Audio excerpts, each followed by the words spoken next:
Doctor மன்மோகன் சிங்கோட top 10 key economic schemes and reforms பார்க்க போகிறோம்.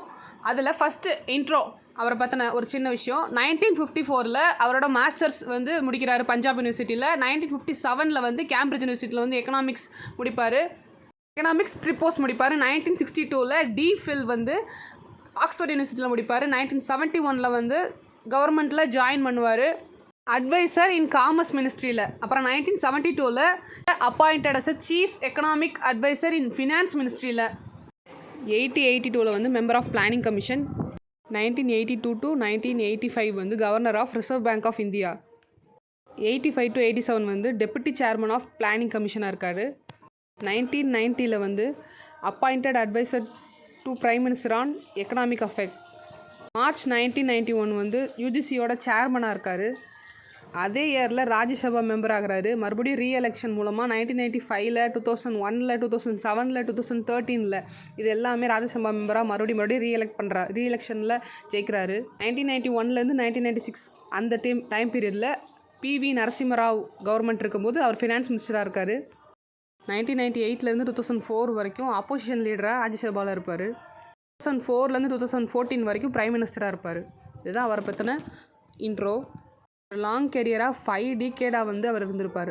50 வருஷமாக வந்து அவரோட அரசியல் வாழ்க்கையாக இருக்கட்டும் எல்லாமே வந்து 5 டிகேட்ஸாக இருந்திருக்கும்.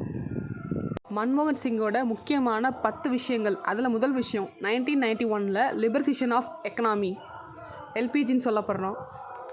1991 வந்து எக்கனாமிக் க்ரைசிஸ் வருது. அது மூலமாக வந்து அப்போ மன்மோகன் சிங் ஃபினான்ஸ் மினிஸ்டராக இருப்பார். அவர் தான் இன்ட்ரடியூஸ் பண்ணுவார் லிபரலைசேஷனை.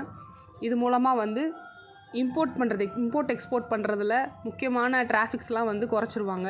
டீரெகுலேட்டிங் டொமஸ்டிக் மார்க்கெட், FDI என்கரேஜ் வந்து டைரெக்டாக இன்வெஸ்ட் பண்ணுறதுக்கான ஃபாரின் டைரக்ட் இன்வெஸ்ட்மெண்ட் வந்து என்கரேஜ் பண்ணியிருப்பாங்க. தமிழில் சொல்லணும்னா இம்போர்ட் எக்ஸ்போர்ட் சொல்லப்படுற ஏற்றுமதி இறக்குமதியில் நிறைய வந்து செட் ஆஃப் ரூல்ஸஸ் எல்லாம் இருக்கும். அதெல்லாம் வந்து கொஞ்சம் தளர்வு பண்ணி அதுக்கு ஈஸியாக வந்து இம்போர்ட் பண்ணுற மாதிரி எக்ஸ்போர்ட் பண்ணுற மாதிரி விஷயங்கள்லாம் வந்து செஞ்சுருப்பாங்க. அதுதான் வந்து இந்த முக்கியமாக லிபரலைசேஷனில் நடந்திருக்கும். அப்போ பொருளாதார நெருக்கடி, உணவு தேவை இது எல்லாமே அப்போ அதிகமாக இருந்துச்சு. ஸோ வந்து அதுக்காகவே மெயினாக வந்து 1991 லிபரலைசேஷன் கொண்டு வந்திருப்பாங்க. Second one new industrial policy. Industrial செக்டரில் வளர்ச்சி அதிகப்படுத்துறதுக்காக கொண்டு வந்தது தான் இந்த policy. Promote industrial growth, allowing private sector participation in industries previously reserve for a public sector. Public செக்டார்னால் பாதி வந்து கவர்மெண்ட் கையில் ஓனர்ஷிப் இருக்கும், மீதி வந்து ப்ரைவேட்டு கையில் இருக்கும். இதுதான் பப்ளிக் செக்டார் சொல்லுவோம். அது இல்லாமல் தனிப்பட்டு ப்ரைவேட் செக்டார் கிட்ட நம்ம வந்து ஒரு இண்டஸ்ட்ரியல் பாலிசி மூலமாக அவங்கள பார்ட்டிசிபேட் பண்ண வச்சு அவங்களுமே வந்து நிறைய வந்து ப்ரொடியூஸ் பண்ணுறதுக்கான வாய்ப்புகளை கொடுக்கறது தான் இந்த பாலிசி மூலமாக நமக்கு கிடச்சிருக்கும். அதை தான் செஞ்சுருப்பாங்க. Also eliminate the need for license for many industries and reduce government control over production. அதே தான், இப்போ இண்டஸ்ட்ரி தொடங்கணுன்னா அதுக்கு வந்து சில லைசன்ஸ்லாம் வாங்கணும், சில கட்டுப்பாடுகள்லாம் இருக்கும் இல்லையா, அந்த கட்டுப்பாடெல்லாம் குறைச்சி ப்ரொடக்ஷனை வந்து அதிகப்படுத்தணும். தேவைகள் அதிகமாக இருக்குது, அந்த தேவைகளை பூர்த்தி செய்கிறதுக்காக இண்டஸ்ட்ரியல் பாலிசின்னு ஒன்று கொண்டு வந்து எல்லா இண்டஸ்ட்ரியும் வந்து செயல்பட வச்சு ப்ரொடக்ஷனை அதிகப்படுத்தி நம்ம தேவைகளை வந்து நம்மளே பூர்த்தி செஞ்சுக்கணுன்றதுக்காக கொண்டு வந்தது தான் இந்த பாலிசி. இதை மன்மோகன் சிங் கொண்டு வந்திருப்பார். தேர்ட் ஒன் வந்து 2003 physical responsibility and budget management act. Reduce physical deficits. அப்படின்னா ஃபிசிக்கல் டெஃபிசிட்னால் என்னன்னு சொல்லுவாங்கன்னா பற்றாக்குறை, நிதி பற்றாக்குறையை வந்து குறைக்கணும் அப்படின்றதுக்காக கொண்டு வந்த ஒரு ஆக்ட் தான் இது. Improve the management of public finance. பொது நிதியை அதிகப்படுத்தணும், அதே மாதிரி பற்றாக்குறையை கம்மி பண்ணணுன்றதுக்காக கொண்டு வந்த ஒரு ஆக்ட் தான் இது. மக்களுக்கு என்ன செய்கிறோன்றது வந்து ஒரு டிரான்ஸ்பரன்சி இருக்கணும், அதே மாதிரி பட்ஜெட் ப்ராசஸ் வந்து இந்த மாதிரி தான் போடுறாங்கன்றது தெளிவுபடுத்தணுன்றதுக்காகவே கொண்டு வந்தது தான் fiscal responsibility and budget management act. அதை தான் வந்து இங்கே கொடுத்துருக்காங்க. Improve the management of public finance, set target for reducing deficits and mandated transparency in government budgeting process. Budgeting process வந்து மேண்டேட்ரியாக கண்டிப்பாக வந்து டிரான்ஸ்பரன்சியாக இருக்கணும். வெளிப்படைத்தன்மை வந்து அதிகமாக நல்லா தெரியணும், மக்களுக்கு இதுதான் அவங்க செய்கிறாங்க, இப்படி தான் பட்ஜெட் போடுறாங்கன்றது தெரியறதுக்காகவே கொண்டு வந்த ஆக்ட் தான் இதுன்னு சொல்கிறாங்க. நெக்ஸ்ட் ஃபோர்த் ஒன்று பார்த்தீங்கன்னா 2005 நேஷ்னல் ரூரல் ஹெல்த் மிஷன் அப்படின்ற ஒரு விஷயத்தை கொண்டு வந்திருக்காரு. ஏன்னா அதாவது சிட்டிஸ்லேயே வந்து ஹெல்த் வயசாக வந்து நம்ம நிறைய இம்ப்ரூவ் பண்ண வேண்டிய தேவை இருந்துச்சு. அப்போ வந்து ஒரு நல்ல ஒரு மருத்துவம் வந்து கிடைக்கவே இல்லை. ஸோ அந்த மருத்துவத்தை வந்து ஃபுல்ஃபில் பண்ணுறதுக்காக கொண்டு வந்தது. அதே மாதிரி அஃபோர்டபுளாக இருக்கணுன்றது, மக்களுக்கு எளிய, அதாவது குறைவான இதுலேயே வந்து நல்ல ஒரு மருத்துவம் கிடைக்கணும் அப்படின்றதுக்காக கொண்டு வந்த மிஷன் தான் இது. Provide accessible and affordable healthcare to rural population across India, strengthening rural healthcare infrastructure and improving health indicator through community participation. அந்த ரூரலோட ஹெல்த் கேர் இன்ஃப்ராஸ்ட்ரக்சரை வந்து இம்ப்ரூவ் பண்ணணும். ஹெல்த் இண்டிகேட்டர்ஸ்னால் நம்ம சராசரி மனிதனோட வாழ்நாள் எவ்வளோ இருக்கும், அப்புறம் வந்து குழந்தைகள் இறப்பு விகிதம், பிறப்பு விகிதம், இதெல்லாம் வந்து கரெக்ட் பண்ணணும் அப்படின்றதுக்காக உருவாக்கப்பட்ட நேஷ்னல் ரூரல் ஹெல்த் மிஷன் 2005. என்னன்னு பார்த்தீங்கன்னா 5th ஒன் 2005 அதே வருஷத்தில் Mahatma Gandhi national rural employment guarantee act MGNREGA அப்படின்னு சொல்லப்படுறாங்க. அதுதான் 100 நாள் வேலை திட்டம் சொல்கிறோம் இல்லையா, அந்த விஷயம் வந்து மன்மோகன் சிங் தான் கொண்டு வந்திருப்பார். அவர் பீரியடில் தான் கொண்டு வந்திருப்பாங்க. legislation provide a legal guarantee for at least 100 days of unskilled wage. குறைஞ்சபட்சம் 100 நாள் வச்சு ஒருத்தருக்கு வேலை கொடுக்கணும். அந்த வேலை வந்து அவங்க வாழ்க்கைக்கு ஒரு உத்தரவாதமாக, கண்டிப்பாக வந்து அவங்களுக்கு ஒரு வாழ்வாதாரத்தை மேம்படுத்துறதுக்காக ஒரு கையில் ஒரு ஹேண்ட்ஸம் அமௌண்ட் வந்து கிடைக்கிற மாதிரி வழிவகை செய்யணும் அப்படின்றதுக்காக உருவாக்கப்பட்டது தான் இது. ரூரல் ஏரியாவில் தான் ஃபஸ்ட் ஸ்டார்ட் பண்ணியிருப்பாங்க. அதனால தான் இது வந்து மகாத்மா காந்தி நேஷ்னல் ரூரல் அப்படின்ற அந்த நேமோட ஸ்டார்ட் பண்ணியிருப்பாங்க.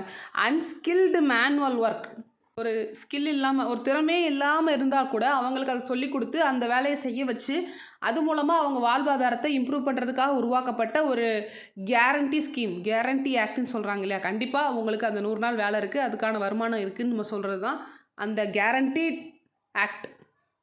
ரூரல் மக்களுக்காக, ஒரு வில்லேஜ் சார்ந்த மக்களுக்காக கொண்டு வந்தது.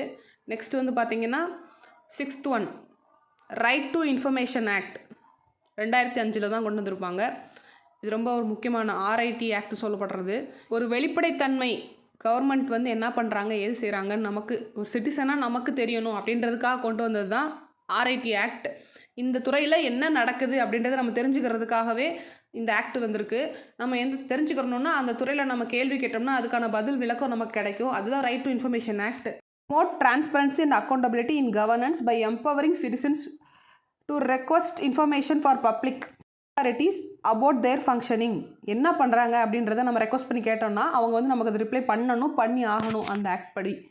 இப்போன்னு பார்த்தீங்கன்னா 2009 வந்திருக்கும். Unique identification authority of India, Aadhaar கொண்டு வந்திருப்பாங்க.